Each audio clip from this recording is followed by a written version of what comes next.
English hymn number 68. Where will you spend eternity? உன்னுடைய நித்தியத்தை எங்கே கழிப்பாய்? Where will you spend eternity?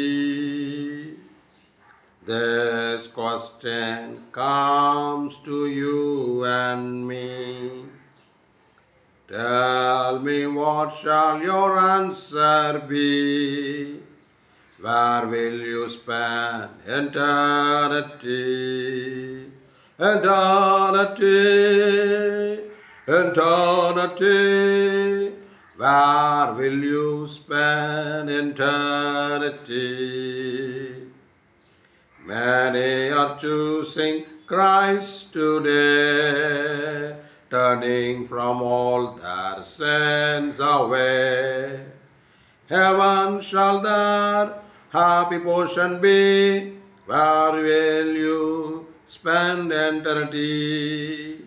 Eternity, eternity. Where will you spend eternity? Living the straight and narrow way, going the downward road today. Sad will their final ending be, lost through long eternity, eternity, eternity, lost through a long eternity. Repent, believe this very heart, trust in the Savior's grace and power. Then will your joyous answer be, saved through your long eternity, eternity, eternity, saved through a long eternity, saved through a long eternity. Isaiah 55, 6 to 7 says, Seek the Lord while he may be found, call upon him while he is near. Let the wicked forsake his way, and the unrighteous man his thought. Let him return to the Lord, that we have compassion on him, and to our God, for he will abundantly pardon.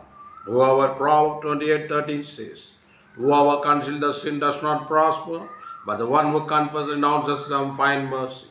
Almighty God, to whom all hearts are open, all desire known, from whom no secrets are hidden, cleanse the thoughts of heart by the inspiration of your Holy Spirit, that we may perfectly love you and worthily magnify your holy name through Jesus Christ our Lord. Most merciful God, we confess that we have sinned in thought, word, and deed through our own fault, and in common with others. We are truly sorry and turn humbly from our sins. God the Father, have mercy upon us. Lord Jesus Christ, have mercy upon us. Lord Holy Spirit, have mercy upon us. Almighty God, have mercy upon us, pardon, deliver us from all our sins, confirm and strengthen us in all goodness, and keep us in life eternal through Jesus Christ our Lord. The Apostles' Creed. I believe in God, the Father Almighty, the creator of heaven and earth. I believe in Jesus Christ, his only Son, our Lord. He was conceived by the power of the Holy Spirit and born of the Virgin Mary.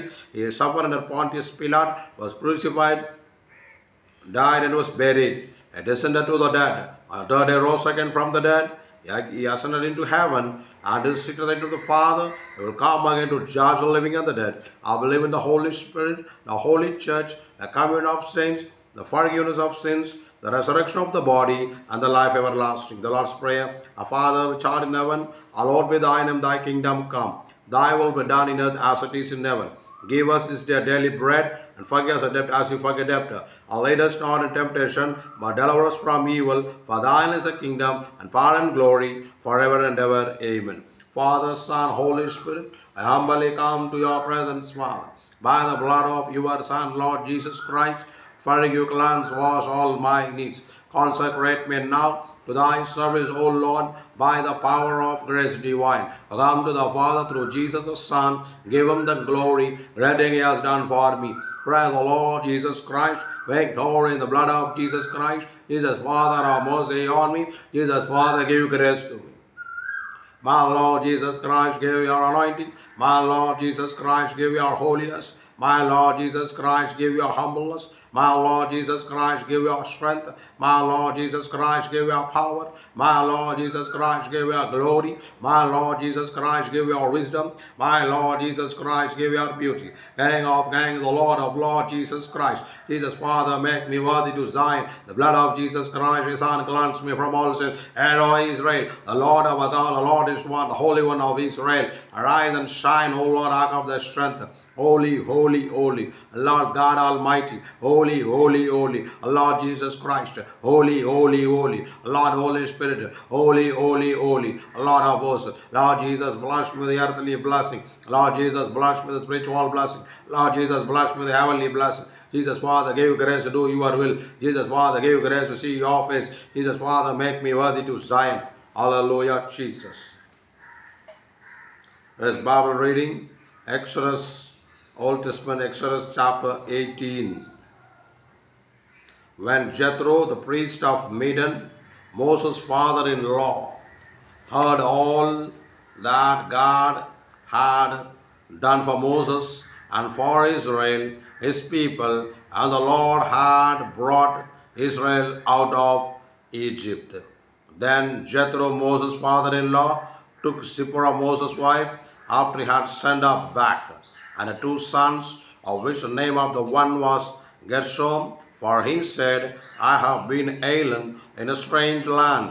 And the name of the other was Eliezer, for the God of my father said he was mine help, and delivered me from the sword of Pharaoh. And Jethro, Moses' father-in-law, came with his sons and his wife unto Moses into the wilderness, where he encamped at the mount of God. And he said unto Moses, I, the father-in-law Jethro, am come unto thee, and thy wife, and the two sons with her. And Moses went out to meet his father-in-law, and did obeisance, and kissed him, and they asked each other of their welfare, and they came into the tent. And Moses told his father-in-law all that the Lord had done unto Pharaoh and to the Egyptian for Israel's sake, and all the travail that had come upon them by the way, and how the Lord delivered them. And Jethro rejoiced for all the goodness which the Lord had done to Israel, whom he had delivered out of the hand of the Egyptian. And Jethro said, Blessed be the Lord, who hath delivered you out of the hand of Egyptian, and out of the hand of Pharaoh, who hath delivered the people from under the hand of Egyptian.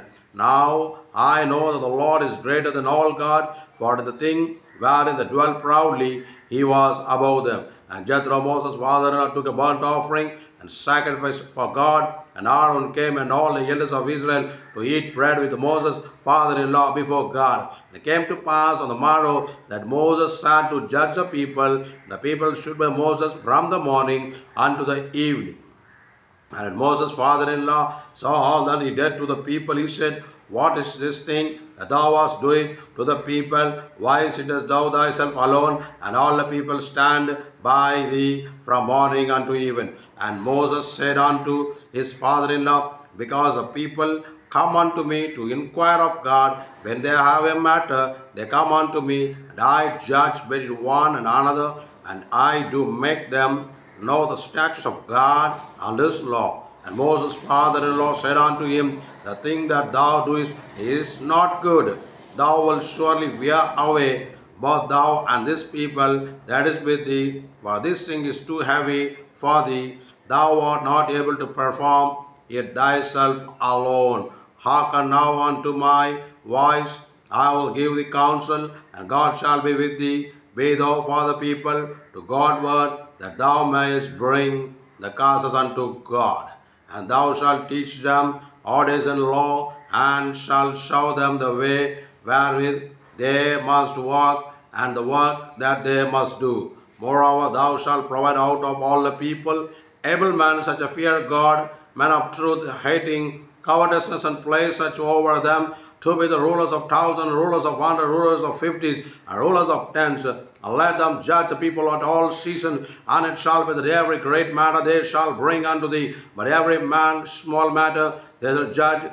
So shall it be easier for thyself, and they shall bear the burden with thee. And if thou shalt do this thing, God commanded thee so, then thou shalt be able to endure, and all these people shall also go to the place in peace. So Moses hearkened to the voice of his father-in-law and did all that he had said.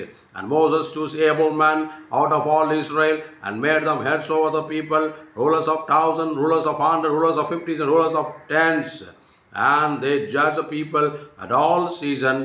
The hard causes they brought unto Moses, but every small matter they judged themselves. And Moses left his father-in-law Debod, and he went his way into his own land. கர்த்தருடைய பரிசுத்த நாமத்துக்கு மகிமை உண்டாகட்டும். ஆண்டவராகிய இயேசு கிறிஸ்துவின் நாமத்தில் இனிய வாழ்த்துதல். ஆதி யாத்திராகமம் 18ஆம் அதிகாரத்தை வாசிக்க தேவன் நமக்கு கிருபை தந்தார். இந்த அதிகாரத்தில் அநேக காரியங்கள் சொல்லப்பட்டிருக்கிறது. அதில் முக்கியமான ஒரே ஒரு காரியம் மாத்திரம் சொல்ல விருப்பப்படுகிறேன். இஸ்ரேல் ஜனங்களை ஆண்டவர் தெரிந்து கொண்ட ஒரு ஜனமாக அவர்கள் காணப்படுகிறார்கள். அவர்கள் தெரிந்து கொண்ட ஜனம் மாத்திரம் அல்ல, அவர்கள் நித்திய உடன்படிக்கைக்காக அழைக்கப்பட்ட தேவ ஜனமாக அவர்கள் காணப்படுகிறார்கள். பிரியமானவர்களே, ஆண்டவராக இயேசு கிறிஸ்துவினுடைய இரக்கத்தை பெற்றுக்கொண்டு அவருக்கு பிரியமாக ஜீவிக்கும் போது ஒரு உன்னதமான ஆசீர்வாதத்தை நாம் பெற்றுக்கொள்கிறோம். இங்கே பாருங்கள், மிக மிக மிக ஒரு ஆழமான ஒரு கருத்து என்னவென்றால்,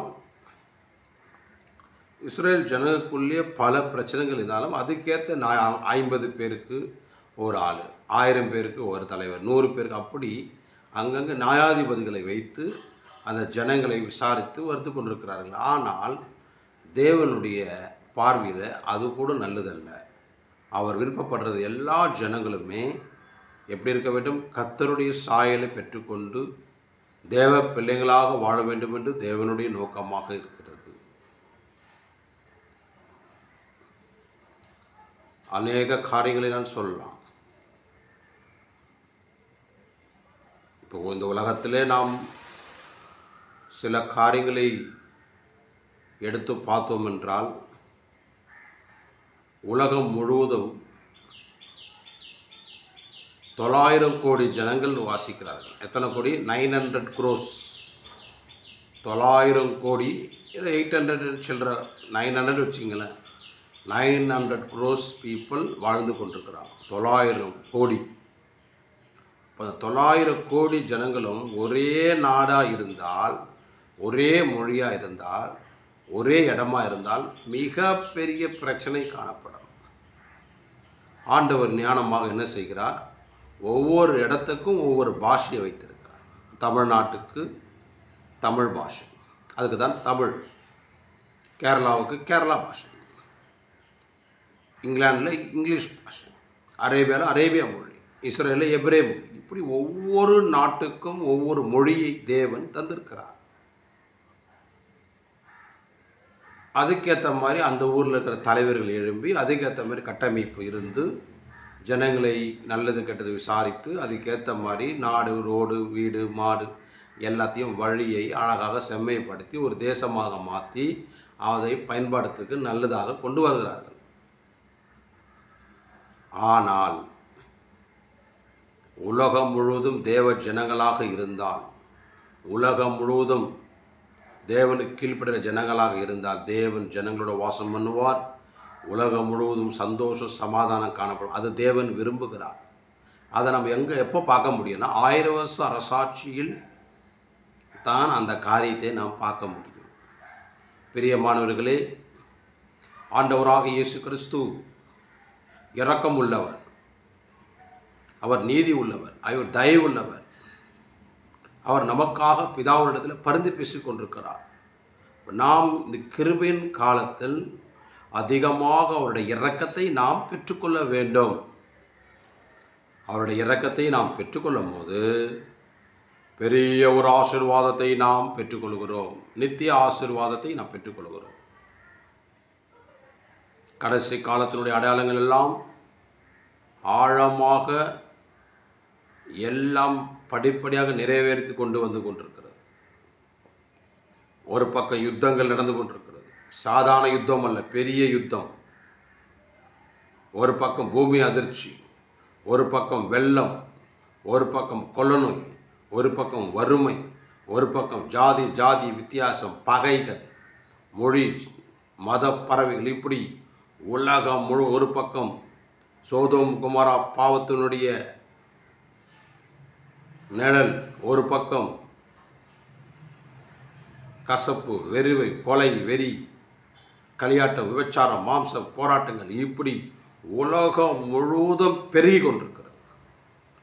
தேவ ஜனம் நாம் இயேசு கிறிஸ்துவை நாமத்தை அறிக்கை பண்ண நமக்கு ஒரு பெரிய பாதுகாப்பு, நமக்கு பெரிய ஒரு சமாதானம், நமக்கு பெரிய ஒரு சந்தோஷம், நமக்கு பெரிய ஒரு இளைப்பாறுதல், நமக்கு பெரிய ஒரு நம்பிக்கை காணப்படுகிறது.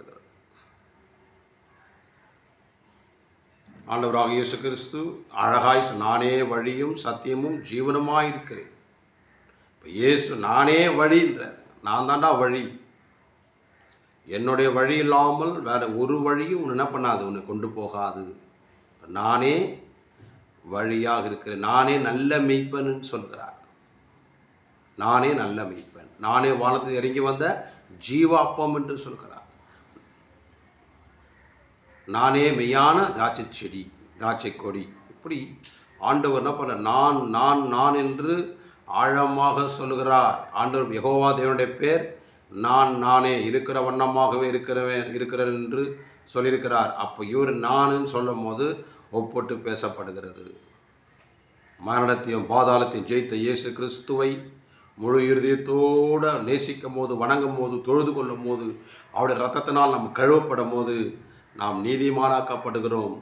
மரணங்கள் நம்மளை மேற்கொள்ளவே முடியாது, பாதாளத்தின் வாசல்கள் மேற்கொள்ளவே முடியாது.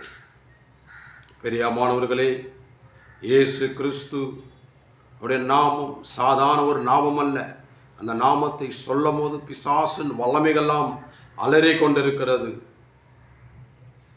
சாதாரண ஒரு அந்த நாமத்துக்கு விரோதமாக பேய்கள் போராடி பல ஜனங்கள் என்ன பண்ணுது, ஒவ்வொரு பட்சத்தில் கொண்டு போகிறது. ஒவ்வொருத்தருக்கும் உபதேசம். இன்றைக்கி பாருங்கள், ஒரு சபையில் போனால் அங்கே ஒரு உபதேசம், இன்னொரு சபையில் போனால் அங்கே ஒரு உபதேசம். ஆனால் என்னை பொறுத்த வரைக்கும் ஒரே உபதேசம், ஆண்டவராக இயேசு கிறிஸ்துனுடைய சாயலாக நாம் மாற வேண்டும். அந்த உபதேசத்துக்கு கீழே நாம் கடந்து வர வேண்டும். இயேசுவே வழி, சத்தியம், ஜீவனம். இயேசு கிறிஸ்துனுடைய அன்பிலே நாம் வளரும் போது, இரக்கத்தில் வளரும் போது அவருடைய பெருது, என் கிருபை உனக்கு போதும், உன் பலவீனத்தின் பலன் பூரணமாக. இயேசு கிறிஸ்துடைய பலன், கிருபை நம்மளை வேலெடுத்து பாதுகாக்கிறது. அவருடைய வல்லமை நம்மளை பாதுகாக்கிறது. ஆகவே கடைசி காலம், ஆகவே மிக மிக ஒரு இருண்ட காலத்தில் நாம் நோக்கி போய் கொண்டிருக்கிறோம். இப்போ சமயத்தில் கூட நான் ஒரு செய்தி கேள்விப்பட்டேன். ஒரு கோவிலில் அநேகர் என்ன பண்ணுறாங்க, கொலை பண்ணி பதுக்கி வச்சுருக்காங்க. இப்போ நியூஸ் போய் கொண்டு ஏதோ ஒரு கோவில் வச்சு அந்த மாதிரி இஸ்லாமிய நாட்டிலலாம் வெட்டிக்கிறாங்க, கொலைகள் நடந்து கொண்டிருக்கிறது. இப்படி உலகம் முழுவதும் பாவம், ரத்தம், வெள்ளம் ஓடிக்கொண்டே இருக்குது. ரத்தத்தை சாதாரணமாக பார்த்து கொண்டிருக்கிறார்கள். ரத்தம் பார்க்காத நாளே கிடையாது. விபத்துகள் நடக்குது, விபத்துகள். ஆகவே தேவ ஜனங்கள் நாம் என்ன செய்ய வேண்டும், தேவனுடைய பிள்ளைகளுக்கு நல்ல ஞானத்தை சொல்லித்தர வேண்டும். வேதத்தை குறித்து அறிவை அவர்களுக்கு சொல்லித்தர வேண்டும். சில பாருங்கள், உலகத்து விஷயத்துக்காக தான் என்கரேஜ் பண்ணுவார்கள். உலக விஷயத்துக்காக நல்லா படி, டாக்டர் ஆகு, என்ஜினியர் ஆகு. ஆனால் ஆவிக்குரிய ஜீவித்தில் பரிசுத்தம், தேவ பயம், அதிகமாக வேதத்தை வாசிக்கிறது, ஜெபிக்கிறது, தேவனுக்காக எப்படி பாடுபடுறது, கர்த்தருக்காக வேறுபாட்டு ஜீவி எப்படி செய்கிறதுன்றது சொல்லித்தர மாட்டார். உலகத்தில் ஆசீர்வாதமாக இருங்கள், அதை தான் அவர்கள் சொல்லித்தரல தவிர தேவனுக்காக நில்லுங்க, தேவனுடைய வழியில் போங்க, தேவனுடைய சமூகத்துக்கு போங்க, அதிகமாக ஜெபம் பண்ணுங்க, பரிசுத்தத்தில் வாஞ்சிங்க, வைராக்கியமாக இருங்க, பொய் பேசாதீங்க, அப்படி சொல்கிற கூட்டத்தார் கொஞ்சம் பேர் தான் இருக்கிறார். பிரியமானவர்களே, நோவாவின் காலத்தில் பார்த்த மாதிரியே இப்போ 2025ஆம் ஆண்டு காலங்கள் அப்படியாக இருக்கிறது. ஒன்றே ஒரு காரியம் மாத்திரம் நான் சொல்ல போகிறேன். இயேசு கிறிஸ்துனுடைய வெளியேறப்பட்ட இரத்தத்தினாலும் கிருபையினாலும் நாம் பலப்படும் போது நாம் உன்னதமான மனிதனுக்குள்ளே நாம் காணப்படுகிறோம். சிலுவை பெற்ற உபதேசம் கெட்டு போகிறது பைத்தியமாக இருக்குது. ரட்சிக்கப்பட நமக்கோ தேவ பலனாக இருக்கிறது. நமக்கு விரோதமாய் போராடுகிற எல்லா அந்தகார வல்லமை, சத்துருவின் வல்லமை, பிசாசின் வல்லமை கத்து நிர்மூலமாகி ஒரு பெரிய ஜெயத்தையும் ஆசீர்வாதத்தையும் நம்மளுக்கு கட்டளையிடுவோம். ஒருபோது நம் சோர்ந்து பார்க்கணும். இயேசு கிறிஸ்துவ மேலே நம்முடைய அஸ்திபாரத்தை வைப்போமாக, அவர் மேல் நம் நம்பிக்கை வைப்போமாக. தேவன் நம்மளை பலப்படுத்துவார். ஜெபம் பண்ணுவோமாக. எங்களை அதிகமாக நேசிக்கிற எங்கள் பரம தகப்பனே, அப்பா பிதாவே, அன்பான தெய்வமே, அருமை இரட்சகர் ஆவியானவரே, உமக்கு சோதரம் அப்பா. நேற்று வேண்டும் மாறாதவர், ஒருவரும் சேராத ஒளியிலே வாசம் பண்ணுகிறவர், இருக்கிற வண்ணமாக இருக்கிற யாவேன்னு அழைக்கப்பட்டிருக்கிறவர். ஏதோ வேலையில் ஆண்டவரே அப்பா, ஆண்டவரே, இந்த உலகத்துக்கு ரட்சிப்புக்காய் செபிக்கிறோம். எல்லா தேசத்தில் ஊழியர்களை வல்லமையாயத்து பாவித்து அநேக ஆத்மா ரட்சிக்கப்பட கிருபை தரமுடியாக செபிக்கிறோம். தொடர்ந்து வேதங்களை வாசிக்க ஜெபித்து உண்மை போல மாற எங்களுக்கு கிருபை தாங்க. உங்களோட வருகைக்கு எல்லாரும் ஆயத்தப்படுத்துங்க. ஆவிக்குரிய சிந்தைக்கு அதிகமாக இடம் கொடுக்க கிருபை தாங்க. பலப்படுத்த இயேசு கிறிஸ்துவின் மூலம் ஜெபங்களும் ஜீவனும் நல்லா பிதாவே. ஆமென், ஆமென், ஆமென். God bless you. Hallelujah.